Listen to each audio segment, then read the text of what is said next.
Hi, this is Tim of the 1916 Company. Welcome and thanks for logging on. If you love this, email me, Team Mosso at the1916company.com for purchase pricing and availability questions concerning this watch.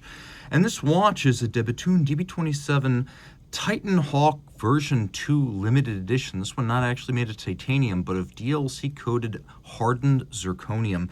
The watch in my hand is a 12-piece limited edition that was retailed in 2024, so it is a short-run special edition of an already scarce commodity. Now, the watch is equipped with the short lug profile, which means at full extension, they're 50.6 millimeters across the wrist. At full compression, 47.3. There's a 26 millimeter spacing between the lug. The watch is 10.8 millimeters thick and in diameter 43 millimeters. Being made of zirconium and sapphire for the most part, it's a very light watch in the hand.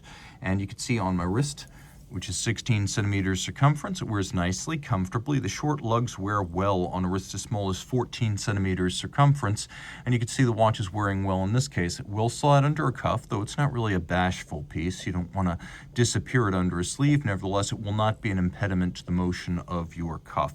Taking a look down the barrel, the cuff shot, and then over the top, you see it wears well.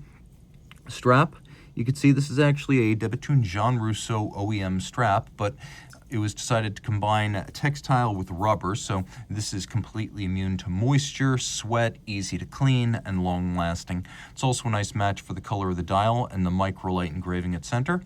We have a combination of a fired blue titanium pin with a blackened zirconium buckle. Rolling around now to the case, you can see that the lugs are hinged at center. This is a patented ergonomic element designed to conform to the shape and size of the wrist. The little ogival or billet tip lugs.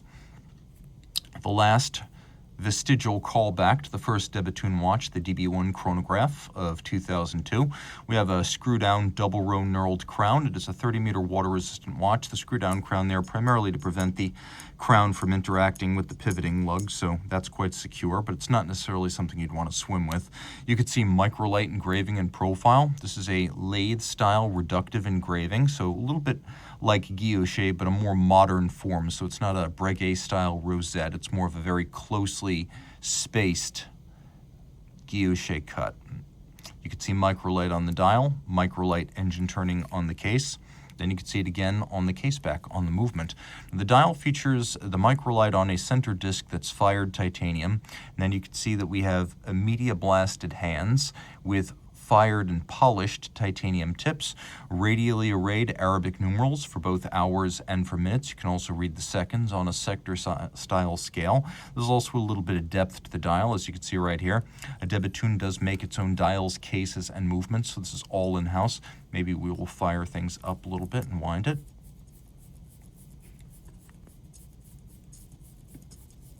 So you can at least see the watch in action. Turning it all over, we have the 30 millimeter caliber Auto V2 automatic winding, and it features a 4 Hz beat rate, 60 hours of power reserve, 29 joules. It's 30 millimeters in diameter, so it fills this case back well. You can see right here, this is number 5 of the 12 made. We also have elements in blue. Those are all fired titanium. We have a patented titanium and white gold balance. That's the 2016 patent balance by Denis Flageolet and Bethune, and it reduces the impact of temperature change on timing, reduces the impact of aerodynamic drag on timing, and it optimizes the percentage of the total mass that's in the rim of the balance for better timing precision. We have an exceptionally long lever arm for the winding system. It's a 4 Hz beat rate. You can see that the hairspring curve, the terminal curve at least, is shaped by hand to a patented profile that Bethune has created to ensure concentric breathing, much like an overcoil, but with the flatter profile of a flat hairspring. And then we have a full balance bridge to better brace against shock with a snailing across the winding bridge. And then you can see media blasted on the bridges and plates below. We have a combination of mirrored anglage and satin on the balance bridge. All screw heads are polished. You can see snailing on the rotor mass as well. And everything that's blue, again, is fired titanium with Microlight engraving. If you love this watch, it's one of only 12. Easy to wear with the short lug profile and less than 11 millimeters thick. Reach out to Team Mosso at the1916company.com for purchase and pricing details.